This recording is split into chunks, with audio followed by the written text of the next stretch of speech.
ஒரு மிகவும் துக்ககரமான ஒரு நிகழ்வு. அநேகமான மக்கள் இதை மறந்திருப்பார்கள் என நினைக்கின்றேன். இன்றைக்கு 28 வருடங்களுக்கு முன்பதாக நாங்கள் எல்லாம் 18 வயது என்று நினைக்கின்றேன். ஒரே நேரமாக வான்படை, தரைப்படை இருவழி தாக்குதல் மூலம் சுதந்திரபுரம், வள்ளிகுணம், உடையார்கட்டு, குரவில் அதை அண்மித்த பகுதிகளை எல்லாம் காலை வேளையிலேயே போர்க்களமாக்கி இந்த ஸ்ரீலங்கா இராணுவமானது மிக பாரிய அளவிலே ஒரு படுகொலையை நிகழ்த்தி முடித்தது. அந்த சொல்லனா துன்பங்களிலே அனுபவித்தவர்களிலே குடும்பங்கள், உறுப்பினர்கள் நிறைய பேர் இறுதி யுத்தத்திலே மடிந்து விட்டார்கள். சிலர் இங்கே இருக்கின்றார்கள். இங்கே சுதந்திர பகுதியில், வெள்ளப்பள்ளம் பகுதியில் ஒரு ஐயா அவரால் இருக்கிறார். அவற்ற குடும்பத்தில் 4 பேர் ஒரே குடும்பத்தில் 4 உறுப்பினர்கள். நான் நினைக்கின்றேன் மிகவும் ஒரு திட்டமிட்ட முறையிலே அதிகாலை வேளையிலே அம்பகாமம் பகுதியில் இருந்து செல் தாக்குதல், ஆனரவு பகுதியில் இருந்து செல் தாக்குதல், சம நேரத்திலே வான்படையினரின் தாக்குதல். வான்படையினரின் தாக்குதல் முடிவடைந்த கையோல காயப்பட்ட ஆக்களை அகற்றுவதற்கு முயற்சி செய்த வேளையிலே வீதியோரமாக இந்த பிக்ஸ் அடித்து காயப்பட்ட ஆக்களை கொண்டு செல்ல முடியாத அளவுக்கு எரிகணை தாக்குதல். மிகவும் ஒரு கோரத்தனமான முறையிலே ஒரு பெரிய அளவு ஒரு பாரிய படுகொலை ஒன்றை நிகழ்த்தி முடித்தது ஸ்ரீலங்கா இராணுவம். அதனுடைய 28வது ஆண்டு நினைவில் இங்கே கூடியிருக்கின்றோம். முதல் கட்டமாக இந்த படுகொலை பொதுச்சுடரினை ஏற்றுமாறு அந்த படுகொலையின் போது படுகொலை செய்யப்பட்ட கோவிலா அவர்களது சகோதரியார் ஜீவந்தி அவர்களை அழைத்து நிற்கின்றோம்.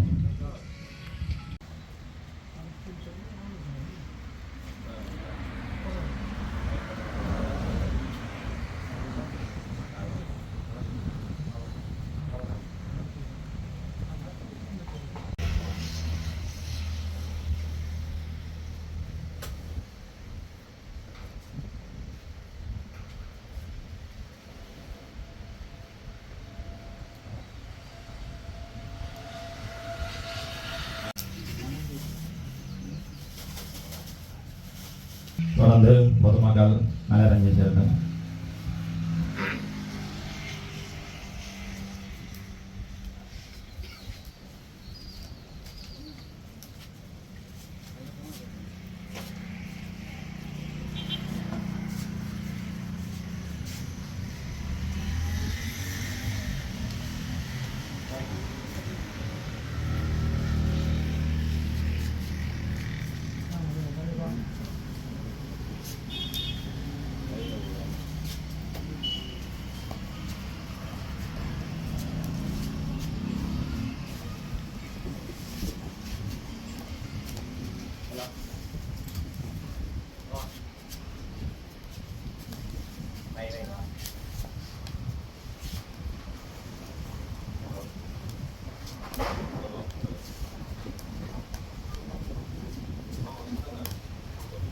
நாங்கள் படுகொலையானது எங்களுடைய மண்ணில் பல்வேறுபட்ட படுகொலைகளை திட்டமிட்ட வகையில் இலங்கை ஆட்சி பீடமேறுகின்ற எந்த ஜனாதிபதிகளும் இங்கே செய்வது வழமை.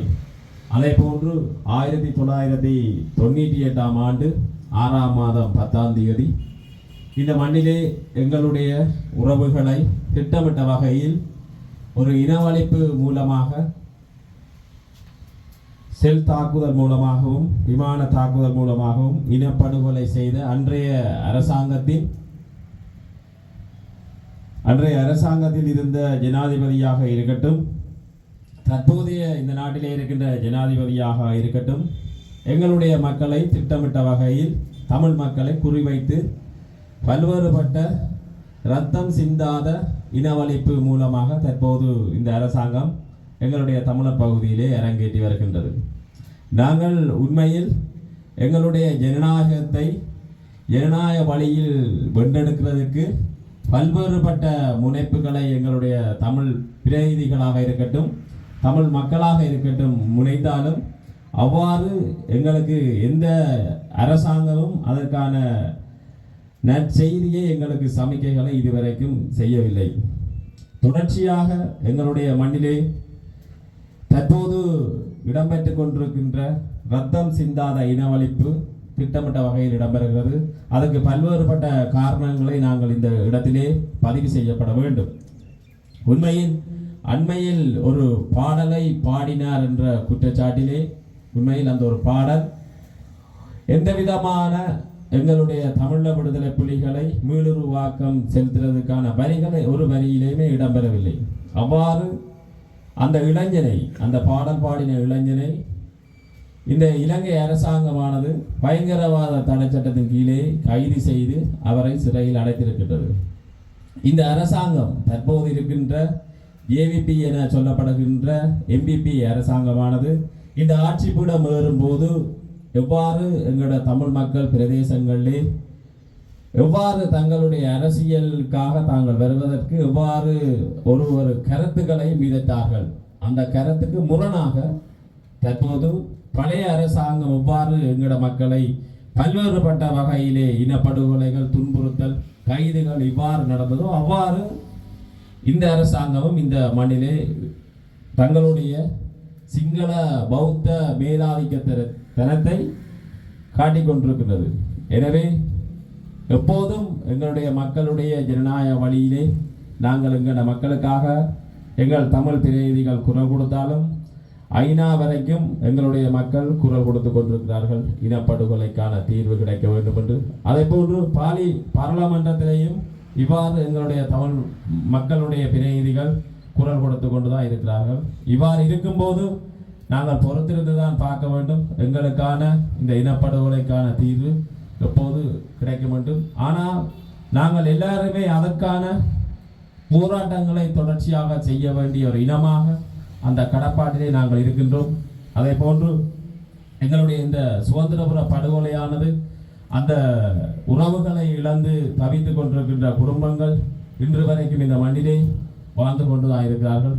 அவர்களுக்கு எங்களால் முடிந்த நாங்கள் செய்ய வேண்டிய விடயம் என்னவென்று சொன்னால், நாங்கள் ஒவ்வொரு தமிழ் செயற்பாட்டாளர்களும் தமிழ் உணர்வுள்ளவர்களும் எங்களுடைய இந்த இனப்படுகொலைக்கு ஆன தீர்வு நோக்கியான வலியுறுத்தல்களை நாங்கள் செய்ய வேண்டும் என கூறி தொடர்ச்சியாக அந்த குடும்பத்தாருக்கு எங்களுடைய ஆறுதலை தெரிவித்து விடைபெறுகின்றேன். நன்றி, வணக்கம்.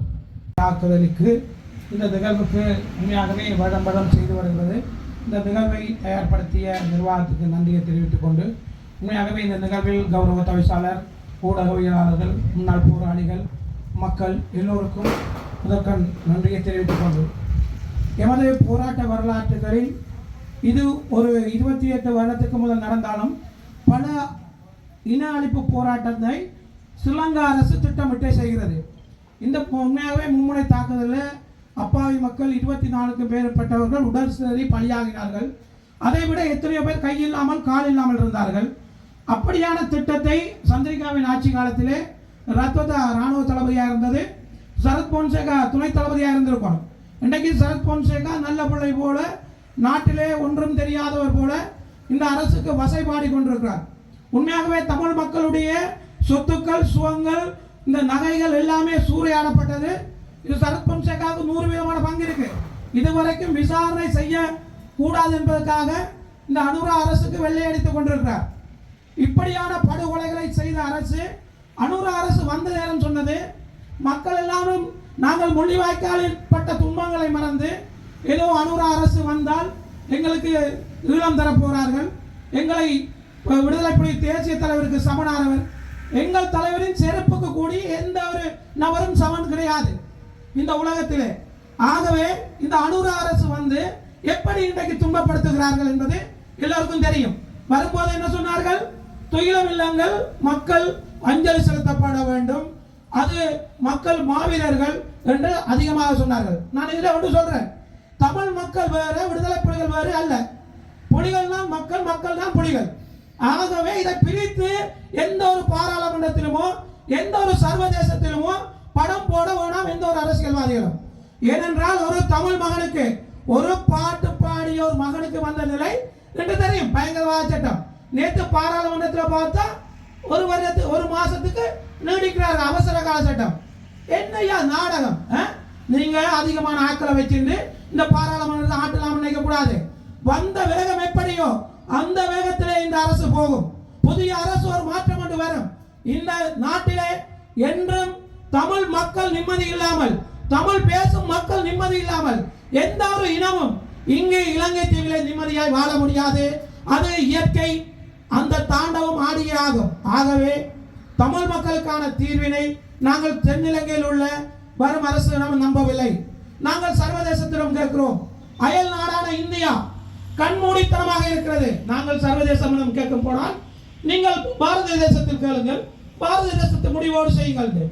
நான் இதிலே கூறுகிறேன், நான் பேசும் பேச்சு எல்லாத்திலையும் கேட்கிறேன். உண்மையாகவே மோடி ஐயா அவர்களே, இந்த 1987ஆம் ஆண்டு கொண்ட இலங்கை இந்தியா ஒப்பந்தம், போலீஸ் அதிகாரம், காணி அதிகாரத்தோடு தமிழ் மக்களை நிம்மதியாய் வாழ விடுங்கள். அதுக்கு உங்களுக்கு 100% பங்கு இருக்கிறது. ஆகவே இது மாற்றம் கொண்டு வேண்டும். நாங்கள் சர்வதேசத்திடம் கேட்கும் போது சொல்கிறார்கள் இந்தியா முடிவெடுத்தால் சரி. இப்படியே 87ங்க, இன்னைக்கு 2026ங்க, இப்படியே படுகொலைகள் நடந்து கொண்டுதான் போகும். நீங்கள் நினைக்கலாம் இங்க புலம்பெயர் தேசத்தில் உள்ள உறவுகள் நினைக்கலாம் நாங்கள் தமிழ் மக்கள் நிம்மதியாக வாழுகிறார்கள், இப்பொழுது நாடு நல்லா இருக்கிறது. நாங்கள் ஒரு மூடிய சிறைச்சாலைகள் தான் வாழுகிறோம். இன்று என்னை பொறுத்தவரை 15 முறை டிஏடி சிஏடி கொழும்பு விசாரணைன்னு கூப்பிட்டு நேற்று கூடி போலீஸ் ஜிஎஸ் டிஎஸ் மூலமாக என்னென்ன தவறுகள் இருந்து வாக்கெடுக்கிறார்கள். 2010 நாங்கள் செய்ததே நாங்கள் மறந்து விட்டோம். அப்ப இந்த புலனாய்வு பாருங்கள், எத்தனை புலனாய்வு இப்ப நிற்கும். ஏனென்றால் புலனாய்வு துறையை வடக்கு கிழக்கில் விதைத்து விட்டிருக்காங்க. ஒரு மாவட்டத்துக்கு குறைந்த புலனாய்வு துறை 1500 பேருக்கு மேல இருக்கிறார்கள். 90,000 ரூபாய் படி சம்பளத்தை பாருங்க. இப்ப எங்களை மக்களை வரிகளை கூட்டி விலைகளை கூட்டி இன்னைக்கு எரிபொருள் விலை என்ன? இவர் வரும்போது என்ன சொன்னார்? இன்னைக்கு மக்கள் தான் கேட்கிறேன், நாங்கள் முள்ளிவாய்க்காலில் சபதம் எடுத்தோம், என்ன எங்கள் மக்களை இழந்தோம், எங்கள் மாவீரர்களை இழந்தோம், நாங்கள் ஒருமித்து வாழ வேண்டும், தமிழர்கள் ஒருமிக்க ஒரு கொடுக்க வேண்டும். நாங்கள் இன்றைக்கு திசை மாறி இருக்கிறோம். அதற்காக தமிழ் மக்களை கெடுப்பதற்காக இங்கு யாழ் மாவட்டத்தில் 2 பேர், மட்டக்களப்பில் 2-3 பேர் சிங்கள அரசு விலை கொடுத்து வாங்கி வைத்திருக்கிறது. அவர்கள் எத்தனையோ வேலைகளை செய்து கொண்டுதான் இருப்பார்கள். உண்மையாகவே தோண்ட தோண்ட வந்து கொண்டிருக்கிறது எலும்பு கூடுதல். இதெல்லாம் யார் ஆட்சியில் நடந்தது? இன்றைக்கு டக்ளஸ் தேவானந்தா கூட படம் போடுற, ஏதோ அவர் ஏதோ நல்ல செய்யவர் தமிழ் மக்களுக்கு ஒன்றுமே தெரியாத மாதிரி படம் போடுகிறார். இந்த படங்கள் எல்லாம் மக்கள் ஞாபகங்களை நாங்க தம்பி சொன்ன மாதிரி உங்களோட முகத்துள்ள எல்லா அறிவுகளும் இருக்கு, கிண்டி பாருங்க. நாங்க கத்த இல்லை, இந்த நாளைக்கு எங்களையும் கொண்டு போய் பயங்கரவாதத்தை அடைப்பார்கள், சுடுவார்கள். இதற்கெல்லாம் பயந்தால் தமிழ் மக்களுக்கு ஒரு விடிவு வராது என்பதையும் நான் பதிவிட்டு, இது போல எத்தனையோ படுகொலைகள் நடந்திருக்கிறது. ஆகவே இந்த படுகொலை போன்ற இன்னும் ஏதும் ஒரு படுகொலை நடக்கக்கூடாது என்பதற்காகவே தான் விரும்பி ஆயுதம் தூக்கவில்லை. தமிழக விடுதலை புலிகள் விரும்பி ஒரு ஆயுதம் தூக்கவில்லை. எங்களை ஆயுதம் தூக்க வைத்தவர்கள் இந்த தென்னிலங்கை சிங்கள ஆட்சி பீடங்கள். இனியும் அப்படி ஒரு நிலை வரக்கூடாது என்பதற்காகவே நான் பதிவிடுகிறேன். எமது ஒரு மகனுக்கு, ஒரு தமிழ் மகனுக்கு எந்த பிரச்சனை என்றாலும் தமிழ் மக்களாகிய நாங்கள் ஒன்று கூடி குரல் கொடுக்க வேண்டும். நன்றி. இந்த நிகழ்வு போல சகல இந்த